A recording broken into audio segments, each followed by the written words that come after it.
All right, all that talking and I was muted. Sorry about that. Welcome, guys. So excited to have you here for another episode of the Coffee Chat with myself, Salandia Hammond, aka Sue Ham, baby. It is June 26th. We're almost halfway through the year. It's almost Christmas. And listen, we still have an opportunity to make some things pop before we get into 2026. Don't count yourself out. We can still make it do what it do. On this episode today, I am solo. We will have episodes where there are guests. Most times there are guests, but there will be some solo episodes where I just want to share some updates with you. And in this episode, we're going to talk about a bank versus a broker and why buying a home right now is still a great opportunity, whether it's for your primary, for your live-in, and an investment property, or a second home. I am hoping that you guys can hear me well. If you are watching now, let me know that you can hear me, and we will get started. But before I go into my spiel about the difference between bank and brokers, mortgage broker, which I am, who really gets you the best deal and all that good stuff, and why it's a great time to buy, I want to share with you a video this morning. I found it before coming on the broadcast, and I thought it was just so appropriate to share. It's how I feel when I'm able to help people who think that they cannot get into homes actually get into homes. And so check out this video right here. Oh my God, it's huge! I thought it was going to be a little ice cream store. Oh my God, it's beautiful! Look at that! Oh, Ty! Oh, it's so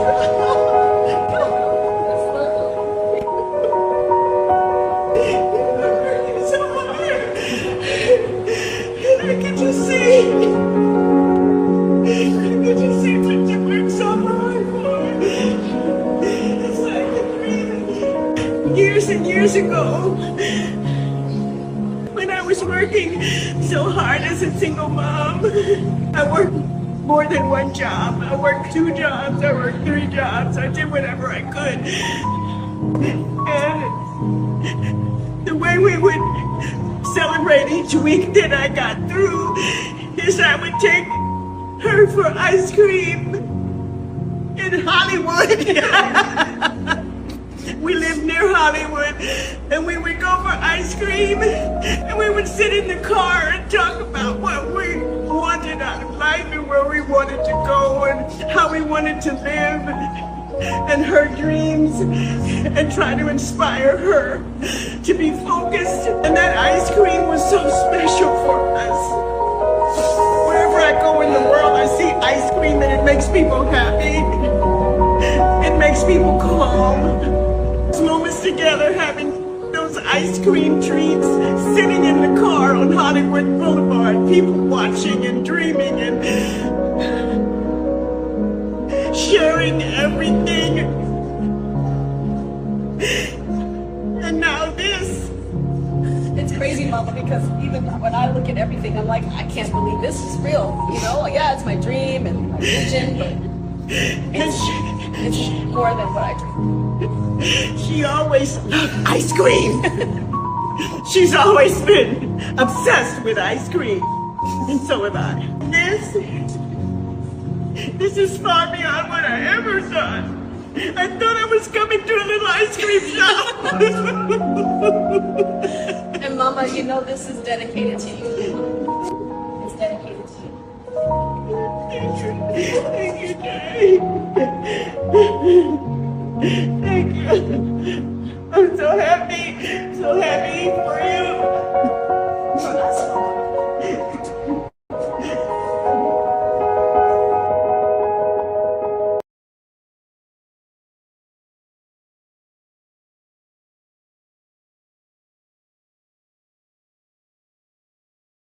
Wow, wow, wow, wow. Isn't that something? That was amazing to me. I just wanted to share that with you guys, that if you have a dream, whether it's a dream to start a business, to finish college, to be a better person, whether it's to get a home, it is still achievable. So don't think that just because it is July, almost July, that you can't achieve the things that you set your heart's desire for in 2025. All right. So let's get into this. I'm going to ask you guys to share the videos. If you have any questions, you can post them. I'll answer them, whether it's live or if you're catching this on the replay, I'll still answer it expeditiously. So banker versus a mortgage broker like myself. Now, let me just say this. I'm not knocking banks or mortgage companies. I'm just simply telling you the truth. And the truth is that most banks and most mortgage companies can only offer you 1 to 5 to 6 different products, right? They have what they have. They have their interest rates, they have their programs. There's no flexibility on it whatsoever. A bank officer, loan officer works for that bank. And that means, again, they can only offer certain things. There are limited options. It's usually a lot more red tape. Usually takes a lot longer to process, usually a lot less communication. I can't even begin to tell you the people that I've helped who say that when working with banks or mortgage companies or these big box lenders online, that the communication just is not there. So, and for a lot of people, that's very important. They're not hearing from them for 2-3 weeks, or they're being passed off to 3 or 4 different people, and they really don't know who to contact when there is an issue or they have a question or they have a concern. Lex also, they offer less flexibility. So here's the thing. If they say the credit score needs to be this, credit score needs to be this. If the DTI is this, then the DTI is that. There is really no bending to fit the mold for you. So as a mortgage broker, here's where I differ. I understand that everybody's scenario and situation is different. Good morning, Carolyn. Good morning, Trina. I understand that everybody's scenario and everybody's situation is different. So I am blessed to work for myself here with Loans with Sue Hamm, and I'm powered by Edge Home Finance. NMLS number is 2519087. And I'm blessed to be afforded to have access to over 150 different lenders with thousands of programs. So what does that mean for you if you are home shopping or you're looking for an investment property? That means that more often than not, I have a product that will fit your scenario. Self-employed borrowers, we have bank statement loans, we have 1099 loans, we have I-10 loans, we have commercial loans. We have products for people who most people think that they got to have a pristine credit score of a 700 or more. Well, here's the truth to that. Not when dealing with me as your mortgage broker. Now, Again, everyone's scenario is different because it's more than just a score. We're looking at the whole picture, everything that's going on with you, the money that you have in the bank, how long you've been on your job, either how long you've had a business or how much money you have coming in. We're also looking at if you have any assets, any other real estate owned. So all of that stuff we take into consideration. We look at how many times you've been late in the last 12 months. And I can tell you, I'm a veteran, Marine veteran, and I always will say, and I always will stick up that the VA loan is the best thing smoking. It is the less stringent loan on the market. We have been able to help veterans that have a score of a 550. Okay. I don't know any bank that's doing that. I don't know any mortgage company that's doing that. And I'm excited about that. Like I said, being a fellow veteran, being able to help have programs like that to be able to help veterans. And more importantly, it's just been introduced to this amazing new program. Program's only 7 months old, and it's a lease to own program. And we're doing a webinar on that tonight. And I'll tell you, if you're interested in that, you definitely got to sign up. It's a free webinar online tonight, 7:30 p.m. Eastern Standard Time, and you can register for that webinar at SueHamWebinars.com, SueHamWebinars.com. Doing that webinar with Realtor Maggie Cooper. But this lease to own program, I just got an approval in last night at 12:52 a.m. 12:52 a.m. Now, I didn't see it because I was asleep. But when I woke up this morning at 5 a.m., there it was, that we have an approval for our lease to own program. And that program is amazing for people who need a higher DTI because it'll go up to 60% debt to income ratio.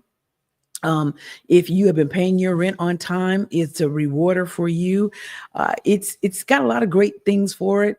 We can also use your bank statements, your income that goes into your bank for your bank statements. If you've been on your job less than 2 years, we can do that. It's a lot of great things that we can do with this lease to own program. So if you want to be there, definitely go ahead and register at SueHamWebinars.com. It is tonight, June 26, 2025 at 7:30 p.m.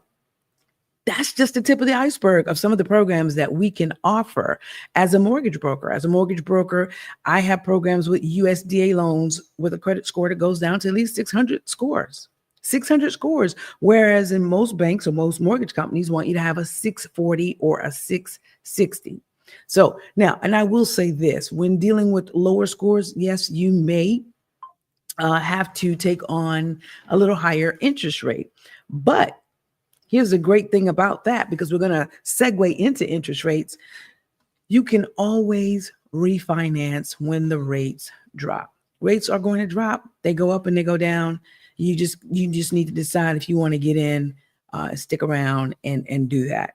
So also as a broker, I have access. I think one of the biggest things I love is, like I said, multiple different lenders, multiple different scenarios, multiple different loan programs. So typically, most times we have something that can accommodate your scenario, and you will get my personalized attention. You will get effective communication with me, and more often than not, our rates are typically lower. All right.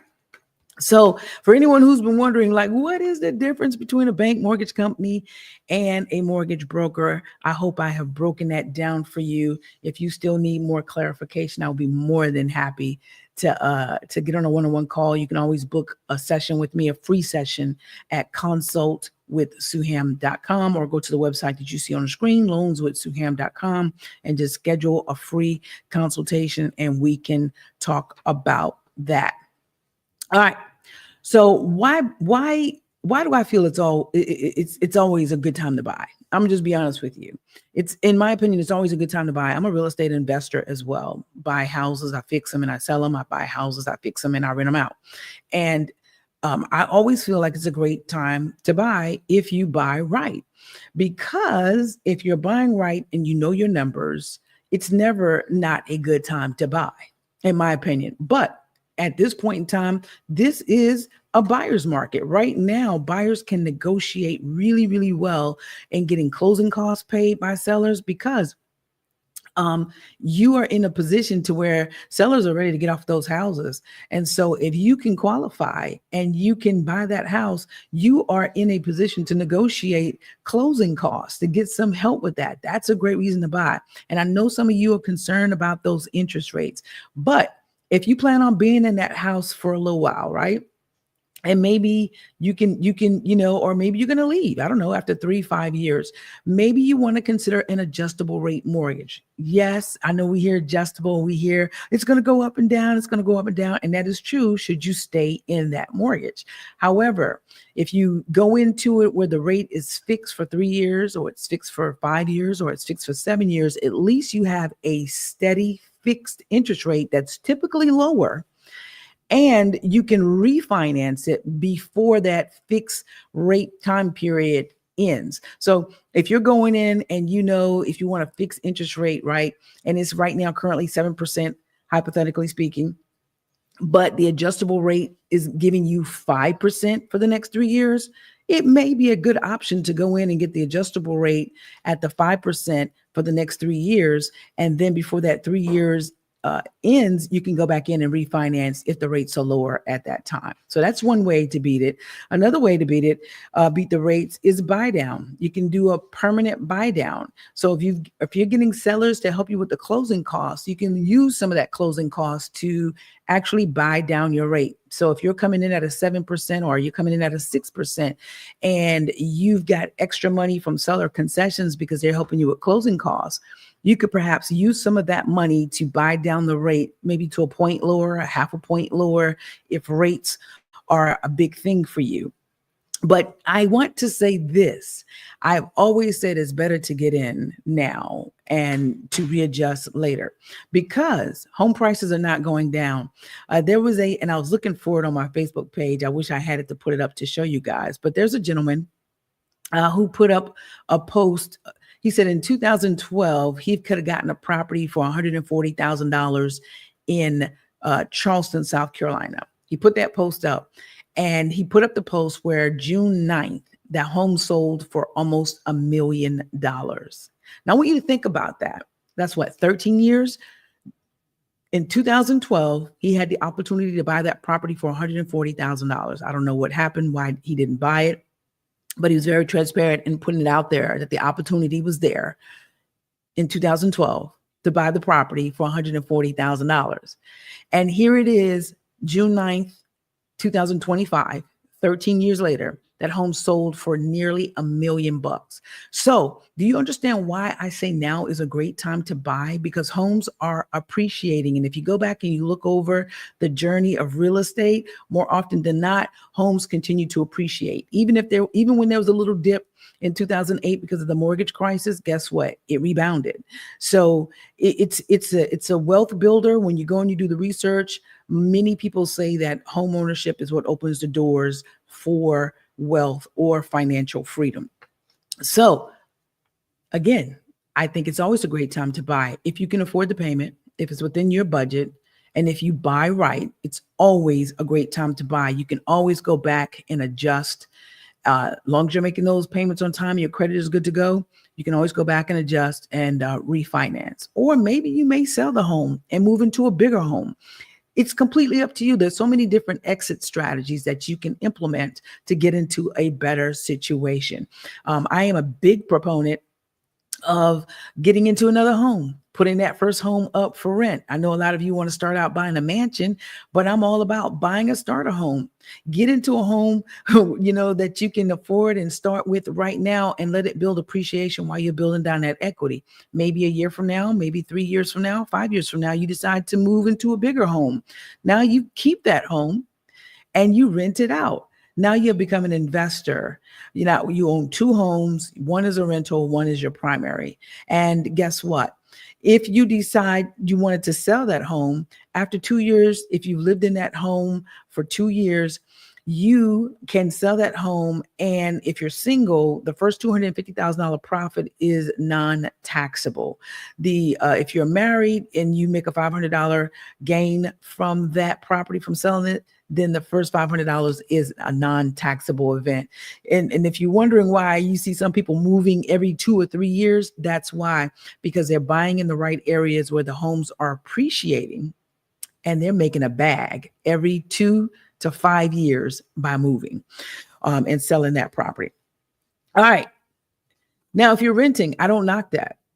I don't knock that at all, if that's what you want to do. But I just want to point something out to you. You don't have to rent if that's not what you want to do. Just if you take $1,800 a month rent and you multiply that by 12, that's $18,000. If you take $18,000 a year that you're giving your landlord and multiply that by 30 years, that's $540,000. You have no equity. You have nothing vested in that property other than helping the landlord to pay down the mortgage if they have one, or just getting richer. With the lease to own program that we're talking about tonight at 7:30 p.m., that stops all that. You actually are leasing a property that you can own, that you are building equity in, that you would be able to, if you wanted to walk away and sell it, if there is equity, a profit, you would put it in your pockets. Tell me, where can you go and rent that would allow you to do that if you pick up and move? Let's just say you've been living there 10 years, right? You've been paying that rent faithfully for 10 years at $18,000 a year, which breaks down to $1,500 a month. So 10 years is $180,000. You could have bought a $180,000 starter house, right, by that time. But you just decide, hey, I'm going to pick up and leave. I'm going to go somewhere else, and I'm renting somewhere else. 10 years, you paid $180,000 into that landlord's pocket, and you have nothing to recoup. Why do that when there are options out there like the lease to own program that will allow you to accrue equity in the property that you have? Want to learn more about that? Join us tonight at 7:30 p.m. Tonight. Register SueHamWebinars.com. All right. So I know I kind of covered that pretty quickly, really in about 20 minutes. I think I covered that. The differences between a broker and a banker, and why I think that right now is the right time to buy regardless of the interest rates. If you can afford it, get into it. Homes are appreciating. I cannot even begin to tell you that enough. You can go and research articles where homes are appreciating anywhere between $25,000 a year to $100,000 a year, depending on the area that you live in. So what am I saying? I don't know any investment that I get to live in.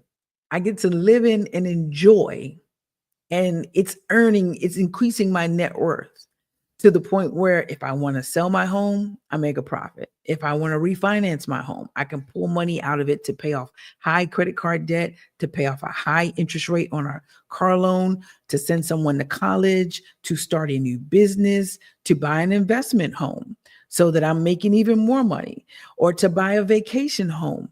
I don't know of any other vehicle that will afford me that opportunity. And hence the reason why for years I've been really big on people owning their own homes. So I just wanted to drop this little nuggets for you guys today. I hope that you have found it to be very helpful. If you have, comment below. Let me know what you think. Tell me if you found it to be very, very helpful. I would like that. If you need more information on this, I would be more than willing to have a 15-minute telephone consultation with you free of charge. You can simply go to the website you see on the screen, loanswithsueham.com. We are here on Thursdays with Coffee Chat with guests, and then also with me dropping nuggets about the programs we have and just giving some financial insight. I would like to invite you guys, for any of you that have teenagers or you yourself, and you're looking for more information with regards to financial literacy, I would like to invite you guys to check out my website. Go to loanswithsueham.com and click on the financial literacy tab, and you will be able to access a lot of free information regarding financial literacy. So, yeah, would love for you guys to check that out. Let's get this off the screen. Carolyn said, yes, very helpful info. Thank you so much, Carolyn. For those of you that are watching live and maybe on the replay, please share the video with people. And I'll see you next Thursday for another episode of Coffee Chat. Be blessed, y'all.